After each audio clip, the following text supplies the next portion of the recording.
പേര് ലിജോ മോൾ. ഞാൻ പിറവത്ത് നിന്ന് വരുന്നു. ആദ്യം തന്നെ ഈ അൾത്താരയുടെ മുന്നിൽ എനിക്ക് നിൽക്കാനുള്ള അനുഗ്രഹം തന്ന എൻ്റെ അമ്മ മാതാവിനും തിരുക്കുമാരനും ഞാൻ കോടാനുകൂടി നന്ദി പറയുന്നു.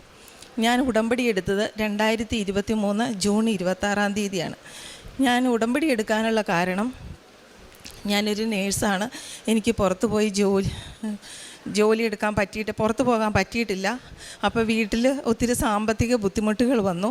ആ സാമ്പത്തിക ബുദ്ധിമുട്ടുകളുടെ പേരിൽ എൻ്റെ വീട്ടിൽ ഞാൻ ഹസ്ബൻഡുമായിട്ട് ഒത്തിരി പ്രശ്നങ്ങളുണ്ടായി. അങ്ങനെ ആ പ്രശ്നത്തിൻ്റെ പേരിൽ ഞങ്ങൾ തമ്മിൽ പിരിഞ്ഞ് ജീവിക്കേണ്ട ഒരു അവസ്ഥ വന്നു. അങ്ങനെ പിരിഞ്ഞ് ജീവിച്ച് 2 വർഷമായിട്ട് ഞങ്ങൾ പിണക്കത്തിൽ ജീവിച്ചു. ഒരു വീട്ടിൽ 2 മുറിയിലായിട്ട്. ഇനി ഞങ്ങളുടെ കുടുംബക്കാരെല്ലാവരും ആ പ്രശ്നത്തിൽ ഇടപെട്ടു. ഒരിക്കലും ഇനി എൻ്റെ ജീവിതത്തിൽ ലിജോ എന്ന ഒരു വ്യക്തി ഇല്ല എന്ന് പറഞ്ഞ എൻ്റെ ഭർത്താവ്. അങ്ങനെ ഞാൻ വിഷമിച്ചിരുന്നപ്പോൾ എൻ്റെ അമ്മ മുഖേനയാണ് ഞാൻ കൃപാസനത്തെക്കുറിച്ച് കേൾക്കാനിടയായത്. എൻ്റെ അമ്മ എന്നും ഇവിടുത്തെ സാക്ഷ്യങ്ങൾ കേൾക്കുന്ന ആളായിരുന്നു. അപ്പോൾ എൻ്റെ അമ്മ എന്നോട് പറഞ്ഞു, നിൻ്റെ പ്രശ്നങ്ങൾക്കെല്ലാം ഒരു തീരുമാനം ഉണ്ടാവും, നീ സാക്ഷ്യം കേൾക്ക്. അന്ന് ഓൺലൈൻ ഉടമ്പടി എടുക്കുന്ന സമയമായിരുന്നു. അപ്പോൾ എനിക്കറിയില്ല, നിങ്ങൾക്കൊക്കെ വിദ്യാഭ്യാസമുള്ളവരല്ലേ, നിങ്ങൾ ഓൺലൈൻ എൻ്റെ മോൾ ഉടമ്പടി എടുക്ക് എന്ന് പറഞ്ഞു. അപ്പോൾ എനിക്കതിനകത്ത് ഒരു വിശ്വാസം ഉണ്ടായില്ല. അങ്ങനെ ഞാൻ കൃപാസന ആ പ്രയറിൽ അതിലേക്കൊന്നും ഞാൻ നോക്കിയില്ല. അങ്ങനെ വീട്ടിലെ പ്രശ്നങ്ങൾ കൂടി വന്നു. അപ്പോൾ എൻ്റെ ബ്രദർ അബുദാബിയിലാണ്. എൻ്റെ വീട്ടിൽ നിന്ന് എന്നെ രക്ഷപ്പെടുത്തി കൊണ്ടുപോകാൻ വേണ്ടിയിട്ട് അവനൊരു വിസിറ്റ് വിസ എടുത്ത് എന്നെ അബുദാബിക്ക് കൊണ്ടുപോയി. ഞാൻ അവിടെ ചെന്ന് ഹാദ് പരീക്ഷ പഠിച്ചു, അവിടെ നിന്നു. അങ്ങനെ പിന്നെ അമ്മ എന്നും ഈ കൃപാസനത്തെക്കുറിച്ച് പറയും. അങ്ങനെ ഞാൻ ഈ ഓരോ സാക്ഷ്യങ്ങൾ കേൾക്കാനിടയായി. സാക്ഷ്യങ്ങൾ കേട്ട് എനിക്ക് വിശ്വാസം വന്നു. ഞാനങ്ങനെ ഓൺലൈൻ ആയിട്ട് ഞാൻ ഉടമ്പടി എടുത്തു. ഞാൻ ഇന്ന് ദിവസവും പ്രാർത്ഥിക്കാൻ തുടങ്ങി. അപ്പോൾ എൻ്റെ ബ്രദറിന് അവർക്കൊന്നും വിശ്വാസമില്ല. അവർ ജോലിക്ക് പോകുന്ന സമയത്ത് ഞാൻ റൂമിലിരുന്ന് പ്രാർത്ഥിക്കും, ഈ ക്ലാസ് അറ്റൻഡ് ചെയ്യും. അങ്ങനെ ഇരുന്ന് ഇനി ഞാൻ എങ്ങനെ നാട്ടിൽ തിരിച്ചു പോകും? എൻ്റെ മാതാവേ, നാട്ടിൽ തിരിച്ചു പോകാൻ പറ്റുന്നില്ല, അവിടെ നിൽക്കാൻ പറ്റുന്നില്ല. കുടുംബം, ഞാൻ എൻ്റെ ഹസ്ബൻഡും എൻ്റെ മോനുമാണുള്ളത്. ഞങ്ങൾ 3 പേരും 3 വഴിക്കായി. ഇനി ഞാൻ എന്ത് ചെയ്യും? അങ്ങനെ ഇരുന്ന സമയത്ത് എൻ്റെ പപ്പയ്ക്ക് ഹാർട്ട് പേഷ്യൻ്റ് ആയിരുന്നു. പപ്പ പെട്ടെന്ന് ഹോസ്പിറ്റലിൽ അഡ്മിറ്റായി. ഒരാഴ്ച അവിടെ കിടന്നു. ഒരാഴ്ചയും കൊണ്ട് പപ്പ മരിച്ചുപോയി. അപ്പോൾ ഞാൻ ഭൂമിയിൽ ജീവിച്ചിരിപ്പുണ്ടോ, ഭൂമിയിൽ എനിക്ക് കാല് ഞാൻ കുത്തിയിട്ടുണ്ടോ എന്ന് എനിക്കറിയാൻ പാടില്ലാത്ത അവസ്ഥയായി. ഒന്നും നോക്കാതെ പിറ്റേ ദിവസം ഞാനും ബ്രദറും കൂടെ തിരിച്ച് നാട്ടിൽ പോന്നു. പപ്പ മരിച്ച സമയത്ത് ഞാൻ എയർപോർട്ടിൽ വന്ന് പാസ്പോർട്ട് കാണിച്ചു. വിസിറ്റ് മിസ്സിയായിരുന്നു. പാസ്പോർട്ട് കാണിച്ചു, എല്ലാം റെഡിയായി വന്നിരുന്നു. ഫ്ലൈറ്റ് അപ്പുറത്ത് കിടപ്പുണ്ട്. ഞങ്ങൾ വെയിറ്റിംഗ് ഏരിയയിലിരിക്കുന്നു. അവിടെ ആരൊക്കെയോ എന്തൊക്കെയോ പറയണു. ഞാൻ ആങ്ങളോട് പറഞ്ഞു, എന്തോ ഒരു പ്രശ്നമുണ്ടടാ, ഒന്ന് നോക്ക്. അവൻ നോക്കി ചെന്നിപ്പോൾ ഫ്ലൈറ്റ് എൻജിൻ തകരാറ്, ആ ഫ്ലൈറ്റ് അന്ന് പോകത്തില്ല. പിന്നെ അന്വേഷിച്ച് നോക്കിയപ്പോഴാണ് എനിക്ക് എയർപോർട്ടിൻ്റെ പുറത്തിറങ്ങാൻ പറ്റത്തില്ല. എൻ്റെ വിസ എക്സിറ്റ് ആയിപ്പോയി, വിസിറ്റ് മിസ്. ആങ്ങളെ വേറെ ഒരു എയർപോർട്ടിൽ ചെന്നിട്ട് അവൻ പോയി. ഞാൻ പറഞ്ഞു, നീ പൊക്കോ, ഞാൻ ഇവിടെ ഇരുന്നോളാം, എന്തെങ്കിലും ഞാൻ ചെയ്തോളാം. പിറ്റേ ദിവസത്തെ ഫ്ലൈറ്റിനാണ് ഞാൻ നാട്ടിൽ വരുന്നത്. അപ്പോഴത്തേനും പപ്പയുടെ അടക്കം എല്ലാം കഴിഞ്ഞു. അപ്പനെ അവസാന നിമിഷം പോലും കാണാൻ എനിക്ക് പറ്റിയില്ല. അങ്ങനെ വീട്ടിൽ വന്നു. അങ്ങനെ ഞാൻ ജീവിക്കുന്നു. എൻ്റെ വീട്ടിലാണ്. ഞാൻ വീട്ടിലേക്ക് വന്നിട്ടില്ല. ഇതെല്ലാം കഴിഞ്ഞ് എനിക്ക് കൃപാസനത്തിൽ വരും. ആര് കൊണ്ടുപോകും? ആരും കൊണ്ടുപോകാനില്ല. ഇനി ഞാൻ എന്ത് ചെയ്യും? അങ്ങനെ ഞാനൊരു അമ്മയും കൂടി ടാക്സി വിളിച്ച് ഇവിടെ വന്നു കഴിഞ്ഞപ്പോൾ എനിക്ക് ഉടമ്പടിയെക്കുറിച്ച് കൂടുതലൊന്നും അറിയില്ല. പക്ഷേ എന്നെ കൊണ്ടുവന്ന ആളെ ഉടമ്പടി എടുക്കാൻ എന്നെ സമ്മതിച്ചില്ല. ഉടമ്പടി എടുത്താൽ ശരിയാകത്തില്ല, അതിനകത്തൊക്കെ കുറേ കാര്യങ്ങൾ ചെയ്യേണ്ടത്, നിനക്കത് ചെയ്യാൻ പറ്റില്ല. ഞാൻ അവിടെ നിന്നിട്ട് ഇവിടെ നോക്കി പ്രാർത്ഥിച്ചിട്ട് ഞാൻ പോയി. പിന്നെ അതിൻ്റെ ഇടയ്ക്ക് ഞാൻ ഡ്യൂട്ടി ചെയ്ത ഹോസ്പിറ്റലിൽ തന്നെ എനിക്ക് ഡ്യൂട്ടിക്ക് കയറാൻ പറ്റി. അങ്ങനെ ഇരുന്നപ്പോൾ എൻ്റെ കൂടെ ജോലി ചെയ്യുന്ന ചേച്ചിയോട് ഞാൻ ഇങ്ങനെ പറഞ്ഞു, ചേച്ചി എനിക്ക് കൃപാസനത്തിൽ പോയിട്ട് ഉടമ്പടി എടുക്കാൻ പറ്റിയില്ല. അങ്ങനെ പറഞ്ഞു കഴിഞ്ഞപ്പോൾ ചേച്ചി പറഞ്ഞു, നിനക്ക് പോകണോ? അതെ, നമ്മുടെ അടുത്ത ഒരാൾ പോകണുണ്ട്, ഞാൻ നിന്നെ മുട്ടിച്ച് തരാം. അങ്ങനെ 8ാം ദിവസം 300 രൂപ വണ്ടിക്കൂലി കൊടുത്ത് ഇവിടെ വന്ന് എനിക്ക് ഈസി ആയിട്ട് ഉടമ്പടി എടുക്കാൻ പറ്റി.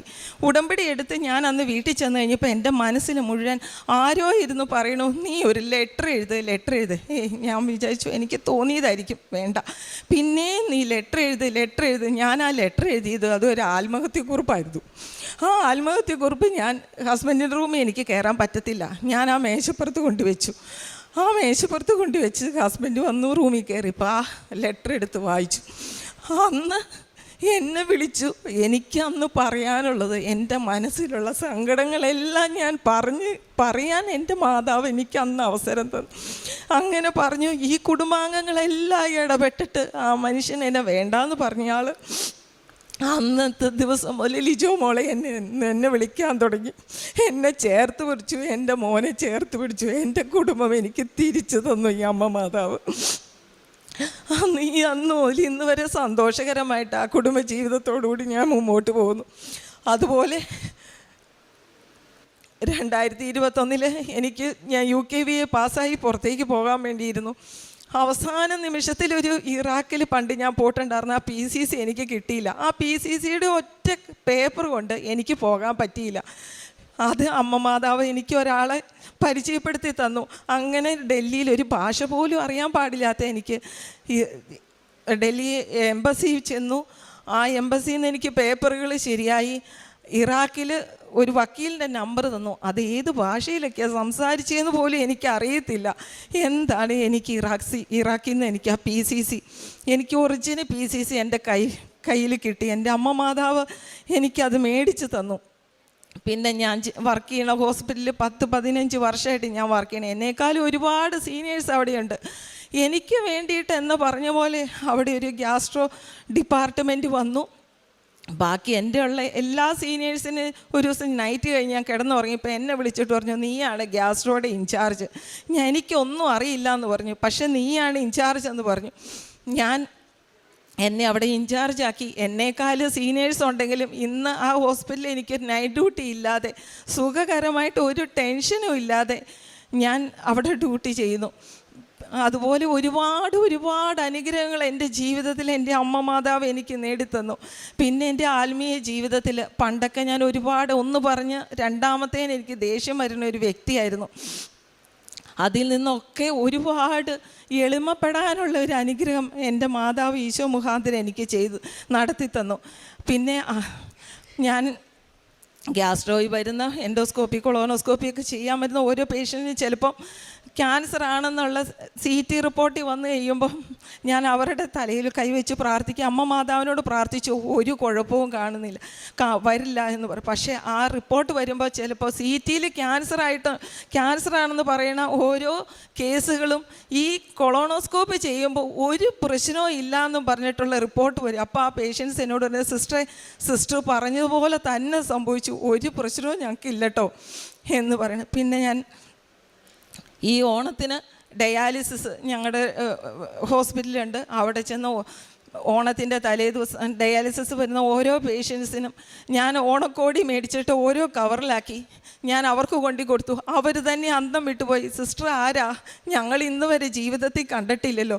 അങ്ങനെ അവർക്ക് ഓരോ ഓണക്കോടി മേടിച്ചു കൊടുക്കാൻ, അനാഥാലയത്തിൽ ഫുഡ് കൊടുക്കാനും ഒരുപാട് കാര്യങ്ങൾ ഞാൻ ചെയ്യുന്നു. പിന്നെ എല്ലാ ദിവസവും അരമണിക്കൂർ ബൈബിൾ വായിക്കുവാനും, പണ്ടൊക്കെ സന്ധ്യാപ്രാർത്ഥന എൻ്റെ കുടുംബത്തില്ലായിരുന്നു. ഇന്ന് എല്ലാ ദിവസവും സന്ധ്യാപ്രാർത്ഥന എൻ്റെ കുടുംബത്തോടൊപ്പം സന്ധ്യാപ്രാർത്ഥന നടത്തുവാനും, ബൈബിൾ വായിക്കാനും, രാവിലെയും വൈകുന്നേരം 2 നേരം പ്രാർത്ഥിക്കുവാനും, എല്ലാ ഞായറാഴ്ചകളിലും പള്ളിയിൽ പോകുവാനും എല്ലാ അനുഗ്രഹങ്ങളും എനിക്ക് തന്ന എൻ്റെ അമ്മ മാതാവിനും തിരുക്കുമാരനും കോടാനുകോടി നന്ദി ഞാൻ പറയുന്നു. 27-ാം സങ്കീർത്തനം 5-ാം തിരുവചനം അരുളി ചെയ്യുന്നു, ക്ലേശകാലത്ത് അവിടുന്ന് തൻ്റെ ആലയത്തിൽ എനിക്ക് അഭയം